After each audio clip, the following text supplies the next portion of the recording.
Halo semuanya, jumpa lagi di Sadrina Evanalia dan kali ini kita bakal ngebahas seputar MotoGP tentunya bersama dengan Albi Tama. Tapi sebelumnya jangan lupa untuk subscribe dulu channel gue Sadrina Evanalia dan juga podcast After Rest gitu ya.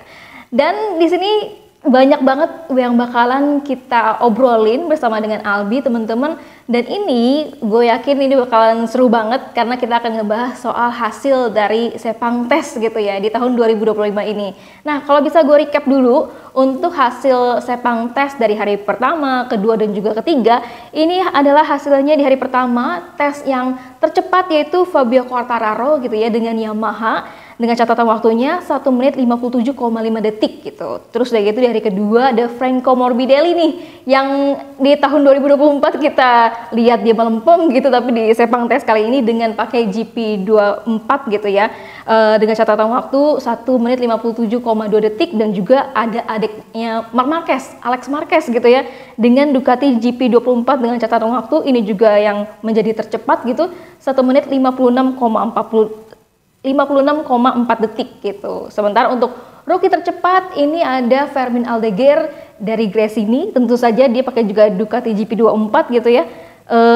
Itu secara keseluruhan untuk hasil Sepang Testnya. Dan dari kemarin dari 3 hari di Sepang Test itu ada 2 nih sebenarnya poin yang gue dapetin Yang pertama, GP24 apakah ini mempunyai hasil yang bagus dibandingin dengan GP25, nanti kita akan bahas sama Albi. Kemudian yang kedua ini Yamaha sangat improve gitu ya. Nah, langsung aja kita tanya dulu ini bagaimana analisanya dari Albi soal Sepang Test 2024, khususnya Bi untuk pertanyaan pertama dulu nih. Bagaimana sih sebenarnya progres gitu ya, apa-apa aja part-part baru, kemudian analisisnya, dan juga tadi pertanyaan soal GP24 dan juga GP25, mana yang lebih oke dari Ducati, sementara juga Marc Marquez dan juga Pecco Bagnaia ya. Gimana Bi? Oke Drin, terkait dengan Sepang Test tanggal 5 sampai dengan 7 Februari 2025 kemarin yang memang dilaksanakan 3 hari, dan itu beberapa hari setelah dilakukannya tes Sepang Shakedown ya, yang mana sebelumnya itu dilakukan sama beberapa pembalap test rider, terus juga pembalap-pembalap utama tapi tim konsesi dan juga beberapa rookies. Nah, di mana untuk Sepang Test ini merupakan tempat pengaplikasian sejumlah perangkat-perangkat baru yang udah dilakukan sama test rider di Sepang Shakedown sebelumnya. Nah, kalau misalnya gue lihat memang dari 3 hari pelaksanaan ini ada beberapa tim yang menggunakan paket-paket aerokit baru, terus juga menggunakan motor yang baru, terus juga menggunakan elektronik dan juga settingan baru, dan ini semuanya memang all out dilakukan sama semua tim, baik itu sama tim dari pabrikan dan juga dari tim satelitnya. Terus juga kalau misalnya gue perhatiin memang ada beberapa perkembangan-perkembangan yang terjadi sama beberapa tim yang pada tahun 2024 lalu bisa dikatakan tidak terlalu punya prestasi bagus gitu. Walaupun ini juga belum bisa dijadikan sebagai indikator ya Drin, tapi ini bisa menjadi salah satu cerminan bahwa sudah ada peningkatan yang dirasakan sama beberapa tim. Utamanya adalah tim-tim yang berstatus konsesi. Gua akan bahas Honda dulu deh.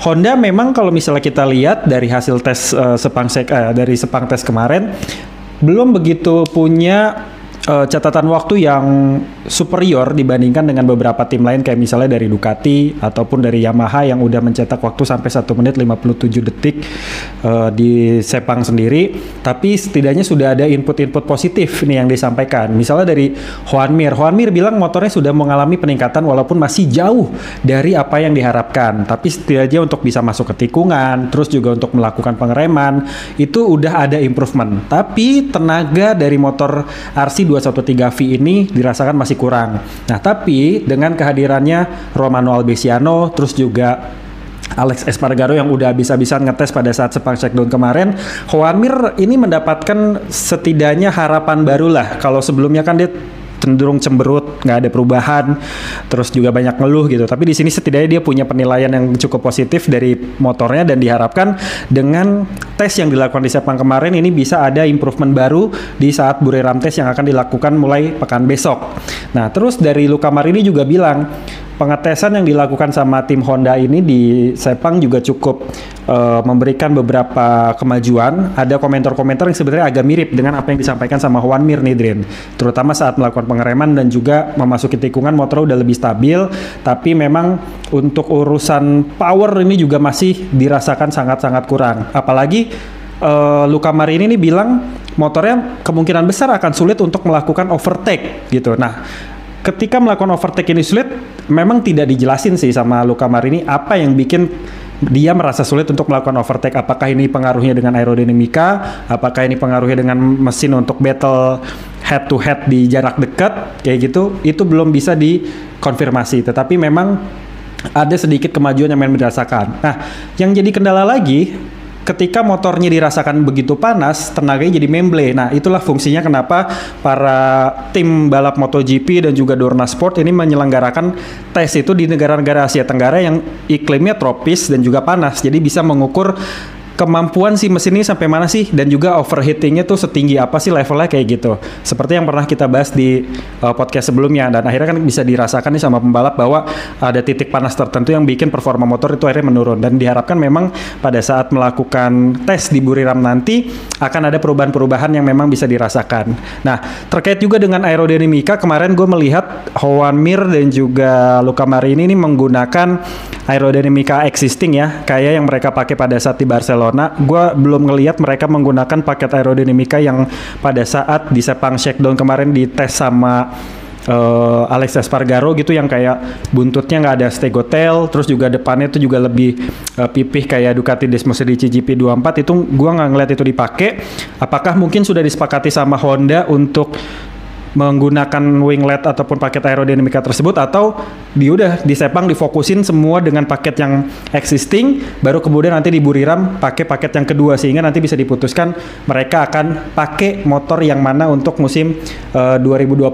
Walaupun sebenarnya secara status Honda itu masih berkemungkinan mengganti paket-paket yang mereka miliki karena statusnya sebagai konsesi, sehingga mereka punya jatah yang cukup untuk bisa menggunakan berbagai paket yang mereka miliki setelah pengembangan yang dilakukan pada saat sesi tes sendiri. Nah, beralih ke Yamaha nih, Drin. Yamaha gue melihat ada sesuatu yang lebih cerah ya dibandingkan dengan apa yang didapatkan sama Honda sendiri. Di mana Yamaha mencatatkan beberapa kali waktu terbaik, dan bahkan dari 3 hari pelaksanaan Sepang tes sendiri, nama Fabio Quartararo ini selalu muncul di catatan waktu tercepat. Di hari pertama, Fabio Quartararo mencetak waktu tercepat sampai dengan sore hari jam 18 waktu Malaysia, gitu waktu Sepang, dengan catatan paling cepatnya dia 1 menit 57 detik, triple 5. Nah, ini awalnya kayak oh ya udah, Yamaha kan memang beberapa kali pada saat melakukan practice ataupun free practice dan juga kualifikasi, Fabio Quartararo tuh memang suka set the fastest lap gitu kan. Nah, gue belum bisa berasumsi pada saat di hari pertama apakah ini emang yang lain masih adaptasi atau seperti apa. Tapi ternyata ini berlanjut sampai ke hari kedua, sampai hari ketiga, di mana nama Fabio Quartararo selalu mejeng di 3 besar. Di hari kedua aja Fabio Quartararo ini ada di urutan kedua di belakang Vanco Morbidelli yang pakai GP24. Terus juga di hari ketiga dia ada di urutan ketiga tercepat di belakangnya Alex Marquez dan juga Pecco Bagnaia. Nah, memang dikatakan sama Alex Rins dan juga Fabio Quartararo bahwa ada peningkatan yang dirasakan dari performa daripada YZR M1 yang mereka miliki ketika dilakukan tes di Sepang gitu. Nah, ini jadi indikasi bahwa ada perubahan yang cukup signifikan dari kerja keras yang dilakukan sama Yamaha bersama juga dengan tim, mulai dari mesinnya baru, sasisnya baru, aerodinamika depan belakang juga baru, dan bahkan Fabio Quartararo bilang motor barunya ini harus mengubah gaya balap dia nggak sama seperti tahun 2021 sampai ke tahun 2024 kemarin yang punya base motor sama. Jadi benar-benar totally new, totally fresh motor M1 yang sekarang, walaupun masih menggunakan basis mesin Yamaha M1 yang segaris 4 silinder ataupun inline sendiri. Dan bahkan apa yang menjadi kemajuan daripada Yamaha ini, Drin, itu ditanggapi positif sama beberapa tim dari MotoGP yang lainnya. Seperti misalnya katakanlah dari Davide Tarzozzi, manajer tim dari Ducati Lenovo, yang bilang KTM dan Aprilia udah bukan lagi sesuatu yang perlu dicemaskan. Karena yang perlu dicemaskan sekarang adalah Yamaha. Yamaha punya kekuatan baru yang ditunjukkan di Sepang sendiri. Apalagi dia punya pembalap seperti Fabio Quartararo yang pernah menjadi rival utama Ducati pada saat tahun 2021 memperebutkan gelar juara dunia bersama dengan Pecco Bagnaia. Nah, jadi ini ada sesuatu yang diamati juga sama Davide Tardozzi dari Yamaha sendiri yang mulai mengalami peningkatan signifikan. Nah, Pecco Bagnaia juga bilang begitu, Drin, bahwa Yamaha yang dipakai sama Fabio Quartararo ini punya sesuatu yang baru dan dia juga nggak sabar untuk melihat pada saat nantinya musim sudah berjalan, balapan sudah berlangsung, apakah Fabio ini bisa kembali jadi contender untuk memperebutkan gelar juara dunia di kelas MotoGP. Dan gue memang berharap banget Yamaha ini bisa fight, apalagi sekarang udah punya tim satelit, terus juga dia punya orang-orang ataupun pembalap-pembalap yang memang bisa dikatakan kompeten dan juga punya tipikal pengembang. Setidaknya ada 3 rider utama yang mengembangkan motor di Yamaha sendiri. Katakanlah ada Alex Rins yang pertama, terus kedua ada Jack Miller dari Pramac, dan ketiga ada Augusto Fernandes yang menjadi test rider di Yamaha sendiri. Kira-kira begitu. Nah, terkait juga dengan performa daripada GP24 ini kan jadi sesuatu yang seru juga nih, Drin, untuk dibahas, karena GP24 kalau misalnya kita lihat dari catatan waktu tercepat mulai dari hari pertama, hari kedua sampai hari ketiga ini hampir selalu masuk, di mana di hari pertama pengguna GP24 nya ada Alex Marquez, Fermin Aldeguer, dan juga Franco Morbidelli di urutan ketiga, keempat, dan juga kelima. Terus di hari kedua Franco Morbidelli ini ngeset waktu tercepat pertama, terus ada Alex Marquez di nomor ketiga dan ada Fermin Aldeguer di keempat. Bahkan pengguna GP25 Pecco Bagnaia ini ada di urutan kelima.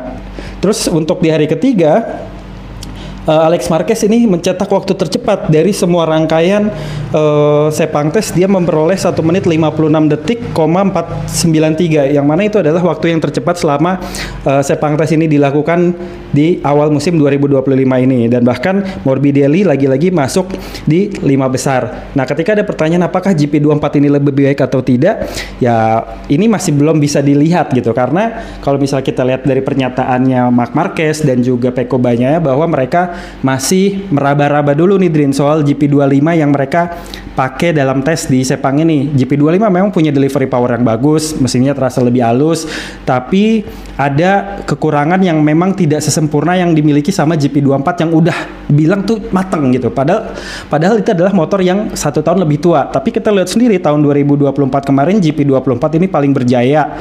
Dia motornya juara dunia Jorge Martin. Bahkan GP23 sendiri dikatakan sebagai motor disaster.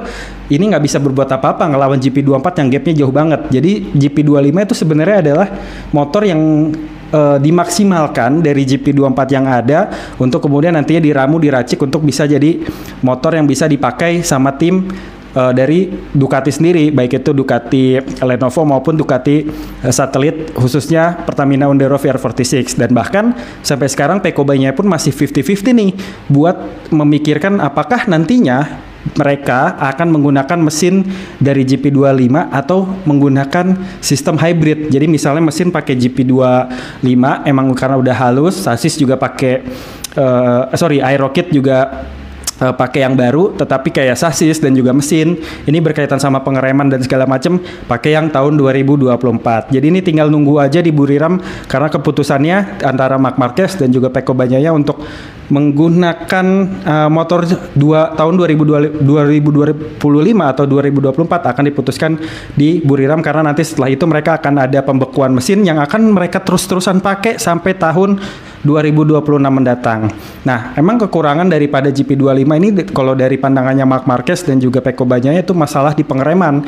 Dia tidak terlalu kuat ataupun dinamis dibandingkan dengan GP24 yang ketika dia mengerem itu bisa memiliki titik pengereman yang bagus sehingga dia bisa langsung melakukan manuver ketika melakukan tikungan ataupun dogfight ketika jarak dekat sama pembalap lainnya. Kira-kira gitu sih, Drin. Iya, Bi. Jadi gue tambahin juga ya, kalau misalkan dari beberapa pendapatnya Pecco Bagnaia dan juga Marc Marquez gitu ya, sebenarnya Bi, ini ada perbedaan, bener banget tadi kata Albi, GP24 dan juga GP25 gitu ya. Ini berdasarkan apa yang sudah mereka tes gitu di Sepang Test.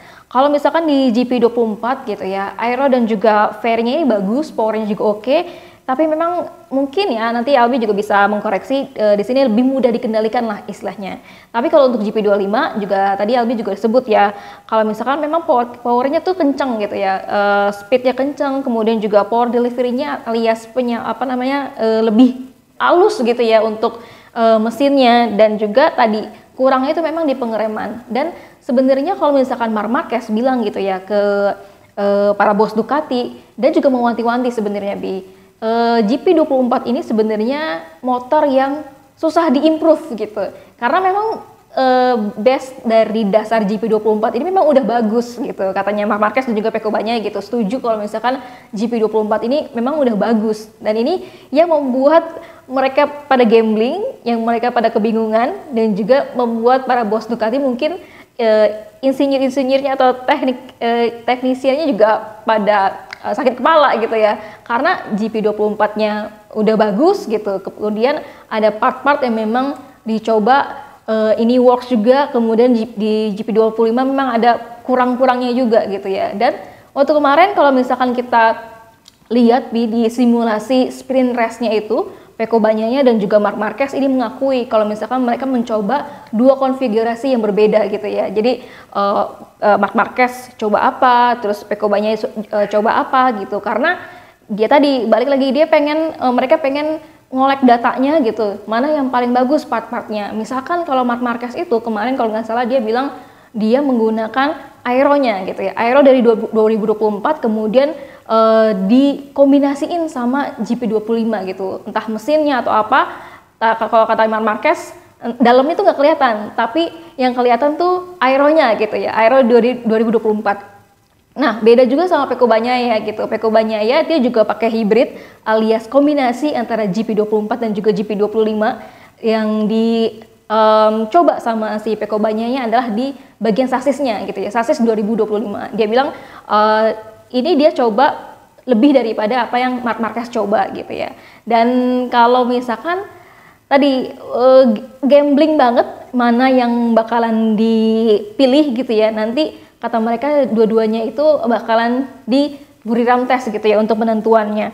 Nah, kalau misalkan sebenarnya si Marc Marquez juga sama Pecco Bagnaia kemarin itu juga sempat mengatakan sebenarnya GP24 itu tadi bisa jadi tidak improve karena memang basicnya udah bagus gitu. Seperti kita tahu tadi lihat juga kalau GP24 dipakai sama Alex Marquez saja sama Fermin Aldeguer aja itu udah punya modal yang bagus gitu ya. Nah, ini yang menjadi apakah nanti ya kita lihat GP24 ini bakalan dipakai apa enggak nih untuk base-nya gitu menjadi di tahun 2025. Menurut Albi kira-kira bisa nggak sih sebenarnya GP24 ini dipakai gitu di GP 2025? Kalau misalkan katanya si Alex Marquez di GP 2024 ini sangat-sangat mirip kayak adik kakak sama GP 2022 gitu, yang memang dia suka dan bagus juga performanya. Kalau menurut Albi gimana? Di GP 2025 ini apakah GP 2024 dapat jadi baseline-nya gitu dari 2025? Yes, soal apakah nanti di tahun 2025 pada akhirnya misalnya Marc Marquez dan juga Pecco akhirnya sepakat akan menggunakan paket GP24 lagi, itu tetap bisa. Yang penting itu sudah diputuskan secara bersama-sama dan mereka sudah sangat yakin bahwa itu adalah keputusan yang tepat, karena sampai tahun 2026 nanti untuk tim-tim yang tidak berstatus konsesi seperti Ducati, KTM dan juga Aprilia ini nggak boleh lagi mengganti mesin ataupun mengembangkan mesin, karena memang ini adalah penutupan eranya motor 1000 cc sehingga tidak ada pengembangan yang boleh dilakukan oleh tim-tim non-konsesi, sehingga akan dikunci, akan di freezing sampai akhir tahun 2026. Jadi benar-benar harus cermat dan nggak boleh salah pilih nih ketika mereka untuk memutuskan akan pakai paket 2025 atau 2024 atau hybrid menggunakan yang mana. Karena ini pernah kejadian juga kan di tahun 2022 lalu ketika Pecco Bagnaia dan juga Jack Miller akhirnya memutuskan memakai mode hybrid, menggunakan aero package tahun yang baru tetapi dengan menggunakan mesin di tahun sebelumnya atau tahun 2021. Jadi ini masih lazim dan masih sah-sah saja. Nah, kesempatan terakhir yang harus dilakukan sama Marc Marquez dan juga Pecco Bagnaia ya memang tinggal di Buriram ini. Ada 3 hari masa mereka untuk bisa melakukan pengetesan ataupun mix and match gitu ya, dengan beberapa kali tes apakah pure pakai GP25, apakah pure pakai GP24, ataukah mereka akan mixing dengan menggunakan perpaduan antara GP25 dan juga GP24, baik itu dari pengeremannya, mesin, sasis, aerodinamika dan lain sebagainya. Tapi jangan sampai juga kita kekecoh, Drin. Bisa aja apa yang dirasakan, apa yang disampaikan sama dua pembalap Ducati Lenovo ini adalah sebuah bentuk strategi sandbagging. Jadi kayak misalnya mereka seolah-olah mengalami masalah, padahal mereka sebenarnya sudah tahu, udah kompak bahwa kita tes pasar nih, kira-kira musuh-musuhnya atau kompetitor-kompetitor daripada Marc Marquez dan juga Pecco Bagnaia ini all out atau enggak, sedangkan mereka kayak sandbagging aja gitu, kayak belum mengepus ataupun melakukan performa terbaik mereka dalam melakukan pengetesan ini. Tapi ya kalau misalnya gue melihat lagi Pecco dan juga Marc Marquez itu orangnya sebenarnya orang-orang yang terbuka dan juga tidak banyak gimmick gitu ya. Kalau mereka merasakan ada masalah ya udah ada masalah aja gitu. Kalau mereka merasakan ada sesuatu yang baik ya udah mereka sampaikan dengan lugas ataupun dengan seksama. Tapi ya kita namanya ini olahraga sudah diselimuti sama yang namanya sport entertain oleh Liberty. Apalagi hari ini kan pada saat kita take podcast ini baru aja selesai dilakukan launching MotoGP tahun 2025 yang dikemas mirip banget sama openingnya Formula One yang dilakukan sama Liberty sejak beberapa tahun lalu. Jadi grande, megah dan segala macam, sehingga selain dengan adanya entertain dan segala macam juga harus ada drama-drama ataupun gimmick-gimmick yang dilakukan oleh tim-tim tertentu, khususnya sama tim-tim yang punya superstar ataupun semi selebriti gitu ya, untuk bisa menghadirkan cerita-cerita yang menarik supaya penonton itu makin greget untuk melihat ini semuanya. Apalagi nantinya kan dibungkus semua sama yang namanya dokumenter gitu ya, jadi dokumenternya pun bisa jadi lebih menarik dan juga lebih atraktif. Jadi gue masih belum melihat apakah ini pure mereka mengalami kesulitan ataupun masalah, atau ini hanya sekedar gimmick atau drama. Keputusannya nanti akan diputuskan tentunya di Buriram. Tapi gue melihat masih ada kesempatan bagi Pecco dan juga Marc Marquez nih, Drin, untuk mereka menyempurnakan GP25 yang memang sudah dikatakan hampir matang ya. Walaupun Pecco bilang gue masih 50-50 nih memilih apakah gue akan menggunakan GP25 secara utuh atau menggunakan tawaran paket lain ya, seperti misalnya GP24 yang emang dikebukti sama beberapa pembalap lain seperti Fermin Aldeguer yang rookie aja udah bisa masuk top 5, terus juga Franco Morbidelli dan juga Alex Marquez udah kayak wah ini udah oke nih gitu, atau mereka menggunakan perpaduan dari keduanya. Apalagi Pecco dan juga Marc Marquez nih mesra nih, walaupun mereka punya hak untuk melakukan pengembangan dengan arah berbeda, tapi keduanya punya input yang sama, sehingga para insinyur ataupun engineer daripada Ducati Lenovo nih kayak seneng gitu, karena input yang masuk nggak jauh berbeda dan keluhannya sama kayak gitu. Menarik nih.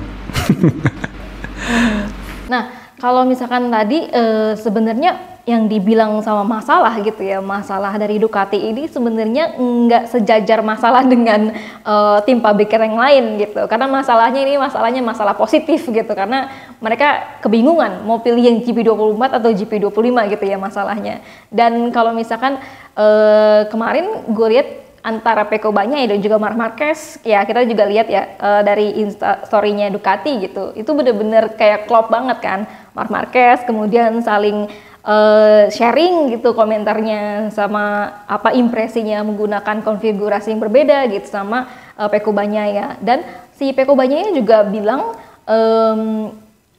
dia bilang sama jurnalis MotoGP gitu ya, ketika di media scrum dia bilang sebenarnya pengen banget banyak yang dia ceritain, tapi tidak bisa dia omongin secara mendetail gitu, secara teknisnya atau itu mungkin juga ada sesuatu yang ya juga sih nggak boleh diumbar-umbar gitu, karena ya tadi kalau misalkan itu kita juga lihat komputernya seperti apa gitu ya. Dan si Marc Marquez ini juga menyatakan gitu perbedaannya ketika dia ada di Gresini dan juga ketika dia sudah menjadi pembalap tim pabrikan di Ducati gitu. Karena si Marc Marquez ini merasa di Grace ini itu dia lebih bisa bebas.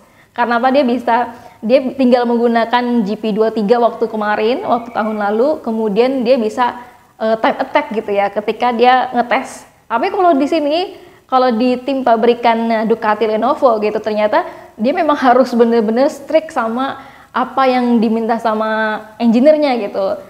Lu harus coba ini, harus coba ini, harus coba itu gitu, sampai akhirnya dia nggak bisa bener-bener yang settingan yang pengen dia gunain gitu, dan kemudian dia juga nggak bisa time attack gitu ya. Jadi ya ketika gue ngikutin Marc Marquez ternyata waktu dulu di Grace ini, sekarang di tim pabrikan, oh ternyata itu ya yang menjadi perbedaan tugasnya gitu antara si pembalap tim pabrikan termasuk Pecco Bagnaia gitu, yang ternyata berat juga gitu tugasnya dia untuk mengembangkan motornya gitu, karena si Pecco Bagnaia juga bilang kalau misalkan, karena kemarin ada dibanding-bandingin kan, kalau misalkan di hasil dari simulasi sprint race-nya itu Pecco Bagnaia kan memang di bawah gitu ya, Marc Marquez kedua kalau nggak salah, terus kemudian ada Alex Marquez ke pertama gitu. Nah ini kan jadi dibanding-bandingin, kemudian Marc Marquez lebih kuat lah atau mengalahkan Pecco Bagnaia gitu. Nah si Pecco Bagnaia bilang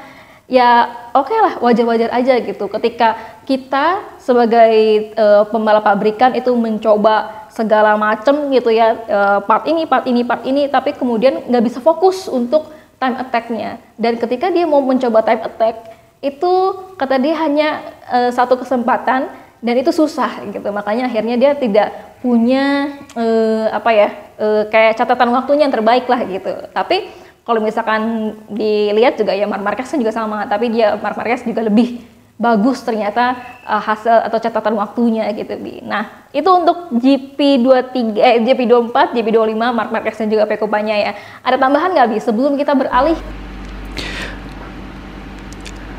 Gue melihat juga Marc Marquez ini katanya untuk bisa mengendarai GP25 ini dia juga melakukan banyak latihan, dan dia merasa performa dia di tahun ini sedikit lebih baik dibandingkan dengan tahun-tahun sebelumnya, karena sudah mulai menemukan kepercayaan diri dia lagi. Terus juga untuk soal fisik, dia kan sebenarnya pernah dihantam sama cedera panjang pada saat masih di Honda, dan itu bukan sesuatu yang akan bisa sembuh dampaknya sama seorang atlet gitu. Bahkan pada saat tahun kemarin aja dia katanya masih nyeri-nyeri gitu kan, bagian tangan atau segala macam agak sedikit kram. Nah untuk bisa mengoptimalisasi, dia membawa motor tim pabrikan di Ducati Lenovo tahun 2025 ini, dia sampai latihan motor cross supaya dia bisa body balance lagi, supaya dia bisa punya kekuatan di bagian lengan, bahu, punggung dan lain sebagainya, serta bisa melakukan lean angle yang lebih sempurna lagi ketika dia naik Ducati di lintasan. Jadi gue ngeliat benar-benar Marc Marquez ini udah mulai serius untuk mengejar apa yang seharusnya dia dapatkan sejak tahun 2020 sampai ke tahun 2024 kemarin, yaitu gelar juara dunia yang tertunda akibat motor yang bermasalah, cedera yang bertubi-tubi, dan akhirnya dia sudah menemukan kepercayaan diri. Jadi gue berharap akan ada kontestasi perebutan gelar juara dunia di tahun 2025 yang jauh lebih menarik lagi, karena Marc Marquez udah ada di tim pabrikannya juga superior. Ada Pecco Bagnaia di sana yang juga sama-sama tentunya akan memperebutkan gelar juara. Ditambah dari sepang tes yang dilakukan ini, beberapa pembalap, beberapa tim udah mulai melakukan improvement, terutama Fabio Quartararo yang akhirnya join the chat again untuk bisa melawan beringasnya motor-motor Eropa. Gue berharap benar-benar kontestasi di 2025 lewat MotoGP ini bisa semakin seru nih, Drin. Nah ngomongin tadi Quartararo juga gue tambahan ya Bi. Quartararo memang tadi bilang kalau misalkan ada sebenarnya kelihatannya hampir sama gitu motornya gitu, motor M1 Yamaha-nya kelihatan yang sama aja, tapi ternyata di balik itu memang ada perubahan-perubahan, kayak misalkan ada beberapa penambahan banyaknya elektronik, kemudian juga dia bilang mesinnya gitu, tapi memang kelemahannya adalah di gripnya kalau kata Quartararo. Dan ini juga si Alex Rins gitu ya, dia sempat ngomongin soal Yamaha pakai yang V4 atau masih pakai yang inline 4 gitu. Nah kalau sampai sekarang update-nya dari Alex Rins gitu ya, dia malah mempertanyakan kok Yamaha udah 6 bulan nih gitu, udah 6 bulan berkoar-koar kalau misalkan si Yamaha udah pengen mencoba untuk pakai V4 gitu, tapi sampai sekarang enggak juga gitu untuk dicoba pakai V4-nya. Dan Alex Rins ini juga bertanya-tanya sama pihak Yamaha. Sementara untuk yang Meregali ya kalau nggak salah ya benar nggak sih masih Meregali? Nanti Albi bisa koreksi ya. Si pihaknya Yamaha ini juga dia malah bilang gini, kalau misalkan sampai sekarang belum ada dia bilang sampai sekarang belum ada memang mencoba V4 gitu, tapi dia pihak Yamaha bilang akan segera untuk coba V4 gitu. Tapi ya tadi kita tunggu aja deh Yamaha ini bakal pakai V4 kapan gitu. Mungkin apakah ngetesnya juga di Thailand, kita juga belum tahu sih. Nah, tadi kan kita udah ngebahas Yamaha nih, Bi. Gue nambahin soal Honda gitu ya. Tadi Hoan Mir, si Albi juga udah bilang gitu, misalkan memang kalau Honda sedikit improvement. Tapi kalau kita lihat di media scrum ya, Bi, daripada waktu kemarin gue lihat ekspresi Hoan Mir di saat abis launching Honda HRC Castrol di Jakarta ya, di Cikarang gitu ya. Si Hoan Mir ini di media scrum lebih sumringah, lebih bahagia karena memang improvementnya lumayan lebih, dia bilang ini adalah tes yang lumayan bagus buat dia selama ini gitu, karena improvementnya lumayan untuk Honda. Meskipun lebih cepat gitu menurut Hoan Mir dan juga Luca Marini, tapi tetap aja masih ketinggalan. Ketinggalannya itu 7 km per jam dari Ducati. Jadi sementara kalau misalkan Honda udah improve segini gitu, tapi Ducati udah segini gitu. Jadi memang harus ada lompatan-lompatan dari Honda gitu untuk bisa improvement dan juga mungkin bisa jadi di 5 besar gitu. Kalau misalkan tadi dibandingin Yamaha sama Honda, berarti Yamaha yang lebih improve gitu ya di Sepang Test kali ini. Nah, tadi udah Yamaha dan juga Honda. Sekarang gue mau tanya sama Albi soal bagaimana hasil tesnya dari Aprilia dan juga KTM gitu. Kalau misalkan tadi gue baca soal Pedro Acosta, sebenarnya dia juga merasakan ada improvement dari KTM. Tapi dia lebih mengarah kepada 3 hal yang mesti harus diperbaiki oleh Pedro Acosta selaku rookie di tahun 2024 dan juga apa yang akan dia lakukan di tahun 2025. Jadi ada pengalaman-pengalaman tersendiri yang bakal dia perbaiki gitu di tahun 2025. Apa aja? Yang pertama itu kalau misalkan di tahun 2024 kita juga tahu ya kalau Pedro Acosta itu ngotot banget pengen nabrak aja semuanya gitu, gas terus gitu. Tapi di tahun 2025 ini dia akhirnya menyadari ternyata harus pakai kepala dingin. Bukannya harus gas aja tapi juga harus melihat gitu. Ada kesempatan di tahun 2024 yang akhirnya dia hilang gitu karena dia crash gitu. Makanya dia bilang akhirnya oke, di tahun 2025 ini gue pakai otak gitu, pakai kepala mikirnya. Terus kemudian ada juga beberapa hal yang mungkin nanti akan ditingkatin sama Pedro Acosta, terutama dia harus menghindari kualifikasi yang buruk dan juga start yang buruk. Itu sih untuk yang KTM. Nah, pertanyaannya tadi, apa update atau hasil dari Sepang Testnya dari Aprilia dan juga KTM? Oke, kalau tadi kita udah bahas Ducati, udah bahas juga soal Yamaha dan juga Honda, ini artinya kan tersisa Aprilia dan juga KTM. Nah, gue bahas KTM dulu deh. Nah, untuk KTM sendiri, tadi kalau misalnya kita udah dengar sekilas dari yang disampaikan Sadrina, ini memang dipusatkan ke Pedro Acosta. Lebih tepatnya media-media tuh lebih pengen tahu apa yang dirasakan sama Pedro Acosta ketika dia masuk ke tim utama daripada KTM sendiri setelah kemarin kan tahun lalu di tim satelitnya dengan label gas-gas gitu ya. Nah, Pedro Acosta sendiri bilang, ini dia akhirnya buka suara terkait dengan krisis yang dialami sama KTM sendiri, dan itu akhirnya dia mengalamatkan kepada media lagi. Dia bilang gini, selama di Sepang ini kita melakukan tes secara all out kok, banyak perangkat yang memang kita coba, bahkan ada sampai 3 set perangkat yang kita coba, mulai dari shakedown kemarin sampai juga ke tes ini banyak banget perangkat-perangkat, mulai dari elektronik, aerodinamika, terus juga mesin baru, motor baru, yang bisa dibilang ini nggak ada ciri-ciri kebangkrutan yang terjadi seperti yang kalian bicarakan, kata Pedro Acosta ngebecandain media kayak gitu. Nah, itu artinya ada suatu bentuk optimisme yang dirasakan sama Pedro Acosta sendiri untuk bisa menghadapi tahun 2025. Apalagi dia bisa dikatakan sebagai salah satu orang yang dijagokan untuk bisa membawa KTM jauh lebih baik ke depan. Udah ada Brad Binder memang, tapi Pedro Acosta sebagai pembalap muda yang masih berapi-api, yang masih punya semangat begitu tinggi untuk bisa memacu motor dengan cepat dan juga dengan agresif, ya diharapkan memang sama Pedro Acosta sendiri. Nah, tapi untuk KTM sendiri kalau misal kita lihat dari catatan-catatannya, memang di luar daripada 5 besar, tapi masih masuk dalam kategori ya 10 besar lah gitu, walaupun tidak terlalu superior gitu, tapi mereka mengalami, kalau gue melihat ya, justru mengalami agak sedikit kemunduran jika dibandingkan dengan tahun 2024 sebelum mereka mengalami krisis kayak gitu. Tapi kalau misalnya kita lihat lagi, ada pembalap-pembalap di tim satelitnya kayak Enea Bastianini, terus juga ada Maverick Viñales. Mereka ini menyatakan bahwa KTM adalah motor yang benar-benar berbeda jika dibandingkan dengan motor mereka di tahun 2024 lalu yang masing-masing adalah Aprilia dan juga Ducati. Nah, Maverick Viñales bilang dia butuh banyak adaptasi dalam soal pengereman, khususnya rem belakang. Dia bertahun-tahun nggak pernah pakai rem belakang untuk melakukan balapan gitu. Dia fokus ke rem depan aja, terutama ketika akan melakukan tikungan, dia rem depan, lalu juga ubah gaya untuk bisa masuk ke kanan atau masuk ke kiri tanpa menggunakan rem belakang sama sekali. Tapi beda halnya dengan penggunaan KTM RCGP 16 yang mereka pakai di Barcelona kemarin dan juga akhirnya dilanjutin dipakai di Sepang Test ini, dimana dia ketika akan masuk tikungan dia harus pakai rem belakang juga untuk kemudian nanti mengikuti alur dari gerakan CRC 16 yang akan dia pakai untuk menikung. Dan itu sebenarnya positif kalau kata Viñales, hanya saja dia belum terbiasa dan butuh beberapa penyesuaian di beberapa kali putaran. Nah, hal yang sama juga dikatakan sama Enea Bastianini, Drin, ketika dia melakukan tes di Barcelona tahun lalu. Makanya dia sampai crash itu adalah karena dia belum mengukur sensitivitas daripada rem yang dimiliki sama RC16. Akhirnya dia jatuh dan crash gitu kan.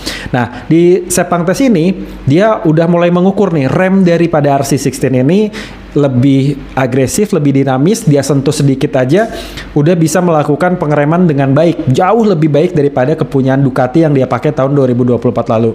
Nah, dengan kelebihan yang ada di RC16 ini di tes Sepang, dia tentunya juga harus mengubah gaya balap yang mirip seperti yang dikatakan sama Viñales. Jadi dia harus bisa memanfaatkan rem depan dan juga rem belakang sekaligus untuk bisa melakukan tikungan, karena ketika dia menggunakan rem depan doang, katanya bodinya tuh agak sedikit ngerol, agak sedikit goyang, sehingga harus dibantu sama rem belakang supaya bisa lebih stabil. Nah, ditambah RC16 di Sepang ini juga punya beberapa modifikasi nih, Drin. Kalau misalnya kita lihat belakang dari bagian buritan daripada ekor RC16 di tahun-tahun sebelumnya, itu bentuknya kan lebih kayak meruncing gitu ya, dengan adanya spoiler dan segala macam. Tapi di Sepang kemarin gue lihat bentuk belakangnya itu lebih mengotak gitu. Nah, kalau gue baca-baca, ini ada manfaat daripada penempatan sebuah alat elektronik dan juga mekanis teknik gitu ya di bagian buritannya, itu namanya tune mesh damper. Nah, tune mesh damper ini sebenarnya adalah untuk bisa meredam suatu getaran pada saat motor ini lagi mengurangi kecepatan yang begitu signifikan dari kecepatan tinggi, kecepatan rendah untuk melakukan overtake ataupun untuk menikung, sehingga ketika nantinya ada getaran yang begitu tinggi, nah ekornya ini yang kepasang sama damper ini itu akan meredam getaran yang terjadi dan tidak menimbulkan gangguan kepada para rider dan bisa melakukan manuver dengan baik. Nah, jadi di dalamnya itu kayak ada sebuah bobot yang ditaruh di dalam sana dan dihubungkan dengan elektronika, sehingga nanti akan ada sesuatu yang ketika motor udah punya gejala bergetar ataupun bergoyang, si berat ini akan memitigasi dan juga mengurangi daripada dampak getaran tersebut supaya si motor jauh bisa lebih stabil dan mudah untuk dikendalikan. Nah, sehingga harapan ya ketika nanti balapan udah bisa dimulai, para pembalap dari KTM ini bisa balapan dengan baik dan juga bisa melakukan sesuai yang mereka inginkan. Karena kalau misalnya gue lihat dari perbandingan deh tahun 2024 pada saat tes dan juga pada saat balapan dibanding dengan tes yang dilakukan di tahun 2025 ini, KTM benar-benar di luar 5 besar. Di dalam 5 besar yang ada sekarang justru hanya Ducati dan juga Yamaha aja yang konsisten berada di 5 besar. Tapi ya balik lagi, catatan pada saat tes itu nggak bisa jadi patokan, semuanya adalah hasil daripada balapan yang nanti akan menentukan semuanya. Nah, bicara soal Aprilia sekarang, Drin. Aprilia juga hanya bisa menurunkan 2 pembalapnya aja di 2 sisa di dua hari terakhir Sepang Test sendiri, yaitu dari tim pabrikannya cuma ada Marco Bezzecchi, sedangkan dari tim satelitnya cuma ada Ai Augura dari Trackhouse gitu. Karena pada hari pertama 2 pembalap mereka yaitu Jorge Martin dan juga Raul Fernandez ini sama-sama mengalami kecelakaan, yang mana kalau Jorge Martin ini kecelakaannya kalau dibandingin sama Raul Fernandez jauh lebih parah. Dia punya patah kaki di bagian kiri dan juga jari-jari di sebelah kanan gitu kalau nggak salah, dan langsung diterbangkan ke Barcelona buat operasi dan dipastikan absen dalam sesi tes di Buriram besok. Walaupun Jorge Martin lagi diupayakan untuk bisa mengikuti balapan pertama di Thailand pada saat pembukaan MotoGP pertama tanggal 28 Februari 2025 nanti. Nah, kecelakaan yang dialami sama Jorge Martin ini juga cukup keras gitu ya. Kalau gue lihat dari videonya, dia mengalami high side, dan kecelakaan yang terjadi ataupun menimpa Jorge Martin ini belum diketahui secara pasti apa sih penyebabnya gitu. Semuanya ini saling tunjuk-tunjukkan, Drin. Kita ambil dari sudut pandangnya Jorge Martin dulu. Jorge Martin sendiri nggak menyalahkan siapapun.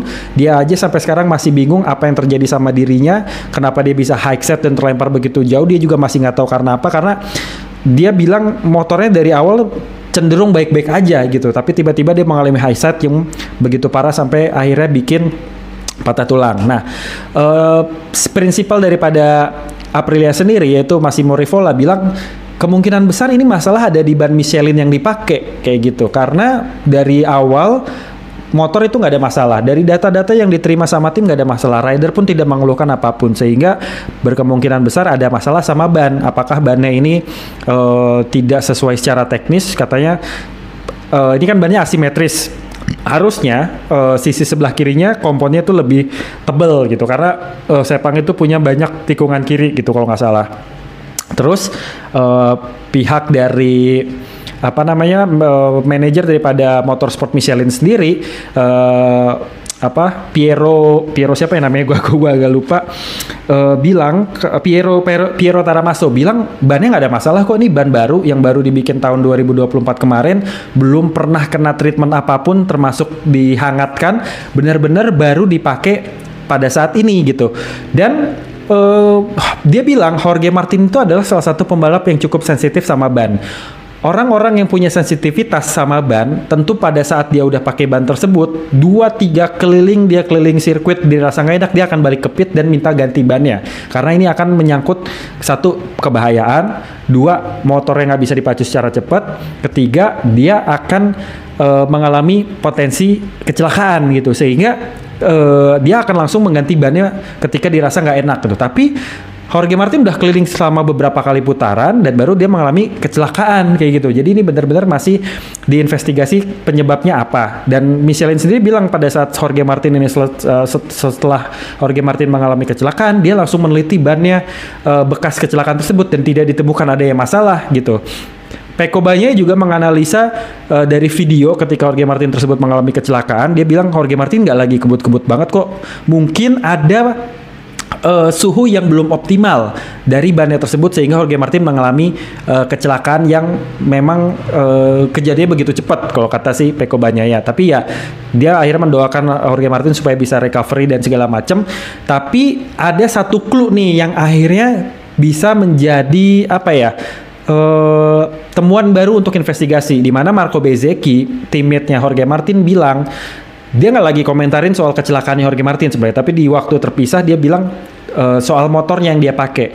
Motor yang dia pakai yaitu Aprilia RSGP tahun 2025 secara performa ini cukup bagus. Tapi ketika melakukan pengereman dan akan memasuki tikungan, ada getaran yang begitu terasa banget di bagian buritan yang bikin ban belakangnya itu kehilangan grip. Nah, ini udah terjadi sejak Barcelona test tahun 2024 lalu. Dan Marco Bezzecchi bilang kalau ini harus segera dibenahi ataupun diperbaiki sama teknisi ataupun sama engineer Aprilia supaya tidak menjadi masalah ke depannya. Nah, mungkin ini jadi salah satu clue kenapa motor daripada Jorge Martin tiba-tiba geleong kayak gitu ya, agak body roll. Nah, bisa aja gejala yang dirasakan sama Marco Bezzecchi pada saat di Sepang Test kemarin itu juga yang dirasakan sama Jorge Martin tanpa sadar. Jadi ada sedikit masalah di bagian buritan sehingga dia bisa bikin motor nggak stabil dan akhirnya mempengaruhi stabilitas dan akhirnya bikin si Jorge Martin mental. Oh ya, Marco Bezzecchi juga bilang gini, ini mungkin aja perpaduan antara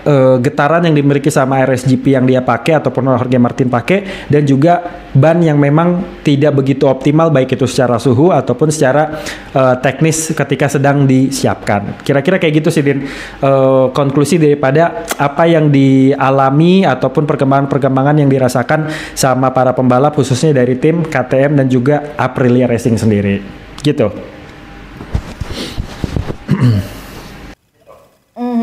Dan kalau misalkan kita lihat gitu ya, memang saling salah-salahan gitu antara si Piero Tommaso kemudian dari Michelin sama tadi ya Marco Rivola gitu untuk yang Aprilianya.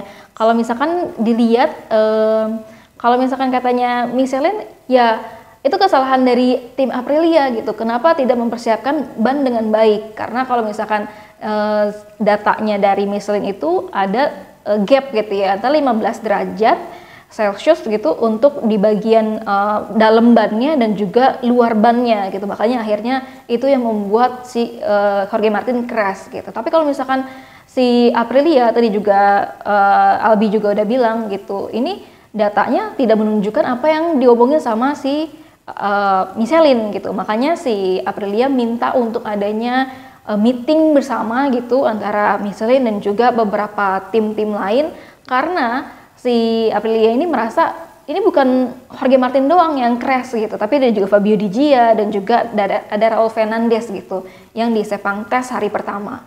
Dan kita ngomong Fabio Di Gia nih, Fabio Di Gia crashnya agak konyol sih kalau kata gue, karena dia apa ya, dia crashnya malah saat dia ingin berselebrasi atau wheeling gitu ya, di akhir Sepang Testnya gitu. Nah, ini gimana sih gitu, sampai akhirnya si Fabio Di Gia juga minta maaf ke Uchiyo selaku dia ada direktur VR46 gitu dari VR46 Pertamina Enduro. Dia minta maaf karena harusnya dia bisa ngetes sampai akhir, dia malah akhirnya crash dan malah jadi cedera dan operasi gitu. Nah, kalau Abi tanggapannya gimana, Abi? Ini konyol sih.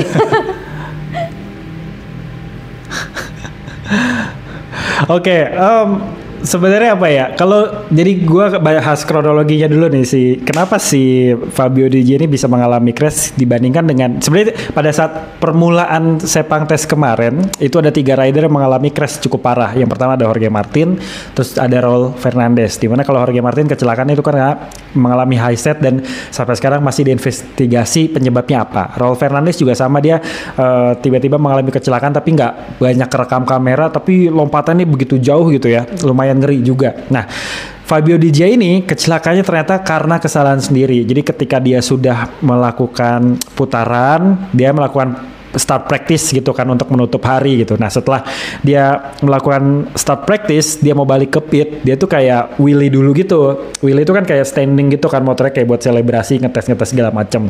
Sebenarnya ini adalah hal lumrah yang dilakukan sama para pembalap buat fun lah gitu, buat bersenang-senang gitu. Apalagi dia dapat motor GP25, terus juga dia mungkin lagi merasakan bahwa dia mendapatkan atau diandalkan karena dibandingkan dengan teammate-nya Franco Morbidelli yang pakai GP24, dia dikasih kepercayaan buat jadi rider dengan motor terbaru yaitu GP25. Apalagi dia kontraknya langsung sama Ducati. Jadi ya ketika dia wheelie dan pada saat ban depannya mendarat di aspal, ternyata remnya itu lagi terkunci. Nah, MotoGP itu kan remnya juga pakem banget ya. Jadi begitu dia mendarat gini, ada slip terjadi, rodanya tuh nggak langsung muter tapi ngunci, akhirnya bikin si motor Fabio Di Gia ini terpelanting dan jatuh bahu duluan. Akhirnya kan collarbone ataupun tulang selangkanya dia tuh sebelah kanan kalau nggak salah itu patah. dan mengharuskan dia menjalani operasi. Untungnya tulang selangka yang patah itu tidak terlalu parah dan berharapnya Fabio Di Gia ini bisa segera pulih dan mengikuti balapan gitu. Karena kasihan juga ya, dia tahun lalu gagal ikutan Barcelona Test juga karena habis melakukan operasi. Setelah mengalami cedera di sisa akhir musim tahun 2024, tapi tiba-tiba sekarang mengalami kecelakaan yang bisa dibilang konyol ya. Jadi bukan karena teknis tertentu, tapi karena kecerobohan. Nah, mungkin Fabio Di Gia nggak enak gitu kan sama Alessio Salucci atau sama Uccio. Akhirnya dia minta maaf, tapi ya Uccio bilang ya udah, itu keputusan lo gitu untuk melakukan wheelie itu, dan itu adalah sesuatu yang lo pengen kan buat bersenang-senang. Jadi ya udahlah, ngapain minta maaf, yang penting bisa segera pulih dan kurangi kesalahan yang bisa menyebabkan kerugian buat lo sendiri sebagai rider ataupun buat tim secara keseluruhan. Karena dengan dibekalinya GP25 pada Fabio Di Gia, tentu ada harapan yang begitu besar, baik itu dari fansnya, dari sponsor, terutama kita orang-orang Indonesia nih, yang karena ada keterikatan dengan brand nasional kita kan, Pertamina gitu, yang kepunyaan BUMN, juga ditambah juga sama tim daripada Fabio Di Gia sendiri. Nah, apalagi Fabio Di Gia ini kan sebagai satu-satunya orang yang dikasih kepercayaan motor GP25, harapannya tuh dapat atau bisa kasih input buat Marc Marquez dan juga Pecco Bagnaia ya, soal GP25 ini seperti apa gitu. Jadi akan ada 3 masukan yang akan diterima sama engineer Ducati sendiri, tapi karena ada kesalahan seperti itu ya agak ngenes juga sebenarnya. Tapi gue belum bisa memberikan konfirmasi apakah Fabio Di Gia ini akan ikut di Buriram Test atau enggak. Kalau Jorge Martin sih sudah dipastikan absen di Buriram Test dan akan langsung balapan aja. Dan Raul Fernandez sudah dikonfirmasi dia lagi diupayakan untuk bisa tiba di Thailand untuk bisa mengikuti sesi Buriram Test dan juga balapannya nanti. Nah, tinggal Fabio Di Gia aja nih seperti apa. Apakah mungkin Sadria udah ada update-nya atau gimana, tapi sejauh ini memang gue belum dapat update soal Fabio Di Gia akan ikut di tes Buriram atau enggak. Ya mudah-mudahan cepat sembuh lah. Oke, update-nya sih sebenarnya kalau misalkan tadi yang gue baca masih sama. Nanti dilihat dulu si Fabio Di Gia habis operasi, kalau misalkan operasinya lancar dan juga nggak ada apa-apa, dia bisa tes di Buriram. Tapi yang pasti yang kemarin crash gitu ya antara Jorge Martin, Raul Fernandez, kemudian Fabio Di Gia, yang udah pasti bakalan tes hari kedua di Buriram itu adalah Raul Fernandez gitu, karena dia udah selesai operasinya dan juga cederanya sebenarnya kan nggak terlalu kayak Jorge Martin gitu ya atau Fabio Di Gia gitu, dan lebih ringan dan dia udah bisa ke Buriram Test gitu. Tapi nanti kita lihat aja, kalau misalkan Jorge Martin itu udah pasti dia disuruh istirahat dulu, dia baru akan bener-bener geber lagi motornya itu pas di GP Thailand gitu ya, untuk yang perdana balapan MotoGP-nya gitu. Nah, tadi kita udah banyak banget ngobrolin seputar hasil dari tes Sepang Test gitu, kemudian juga ada update dari Jorge Martin, Fabio Di Gia, dan yang terakhir nih Bi, kita akan ke Buriram Test gitu ya, di tanggal 11 sampai dengan 13 Februari. Sebenarnya apa sih pentingnya dari Buriram Test ini? Kemudian yang paling krusial itu di part apa masing-masing para tim gitu ya, atau pabrikan-pabrikan ini supaya hasilnya bagus di tahun 2025. Dan kalau kita tahu Buriram itu suhunya lebih panas gitu ya, suhunya panas. Kemudian juga kalau Pecco Bagnaia bilang grip tracknya itu lebih lower dibandingkan dengan Sepang atau lower grip gitu. Nah, Bi, apa pentingnya Bi untuk yang di Buriram Test ini? Oke, Buriram Test ini bisa dibilang sangat-sangat penting ya, karena Buriram Test itu kalau misalnya gue lihat dari timingnya itu cuma 2 hari dilaksanakan, yaitu tanggal 12 sampai 13 Februari doang, dan ini menjadi tes terakhir sebelum para rider ini nantinya melakukan balapan di tanggal 2 Maret 2025. Karena kalau dari rangkaiannya sendiri ini mulai dari tanggal 28 Februari, 1 Maret dan juga 2 Maret. Nah, itu pas kemungkinan kita udah masuk bulan puasa, jadi pas lagi sprint race ataupun pas lagi race-nya itu lagi ngabuburit kita. Jadi nunggu buka puasa nonton balapan MotoGP. Nah, seberapa penting Buriram Test itu benar-benar sangat penting karena akan menjadi konklusi daripada setiap tim, dari setiap pembalap, daripada mereka sudah melakukan Barcelona Test, lalu juga melakukan Sepang Test, dan nanti akan difinalisasi di Buriram Test. Semua racikan, semua komponen-komponen yang mereka rasakan ini adalah paket terbaik, kombinasi terbaik, dan juga adalah set yang terbaik, itu akan mereka fixkan di Buriram Test. Untuk tim non-konsesi, yaitu Ducati, KTM dan juga Aprilia, tentu ini akan menjadi titik paling krusial bagi mereka bertiga. Karena apa? Karena itu akan menjadi tes terakhir yang akan mereka lakukan untuk pengembangan motor. Karena ini adalah 2 tahun terakhir penggunaan regulasi motor 1000 cc. Sebelum akhirnya nanti tahun 2027 kita semua akan lompat menyaksikan regulasi baru untuk motor 850 cc.